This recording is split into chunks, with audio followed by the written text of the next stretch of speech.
নমস্কার বন্ধুরা, moon cooking চ্যানেলে সকলকে স্বাগত। আজকে আমি করছি কচুর শাক। কচুর শাকের জন্য আমি প্রথমে নিয়ে নিয়েছি লাল কচু। এটাকে কেটে পরিষ্কার করে ধুয়ে নিয়েছি। এবার কচু শাকটাকে কড়াইয়ের মধ্যে নিয়ে আমি এর মধ্যে দিয়েছি নুন আর হলুদ দিয়ে গ্যাসে চাপিয়ে দিয়েছি। সেদ্ধ হয়ে গেছে। এবার কচুর শাকটাকে আমি একটা ঝুড়িতে ঢেলে নিয়েছি জল ঝরানোর জন্য।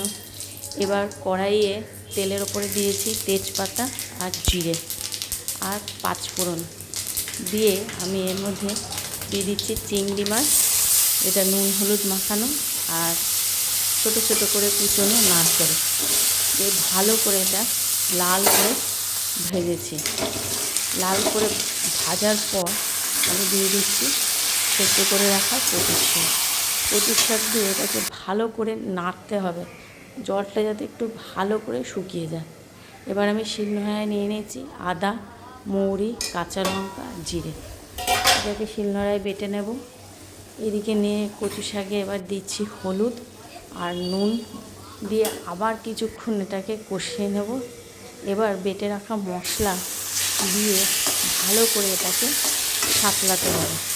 ভালো করে সাঁতলে যতক্ষণ না কচুর শাকের জলটা পুরোপুরি শুকিয়ে যায়। এবার ভালো করে শুকিয়ে গেছে, শেষের দিকে আমি দিচ্ছি একটু চিনি, একটু গরম মশলা আর অল্প একটুখানি হাফ চামচ মতো ঘি। ঘিটা অবশ্যই দেবেন, গরম মশলাটাও দেবেন, চিনিটাও দেবেন।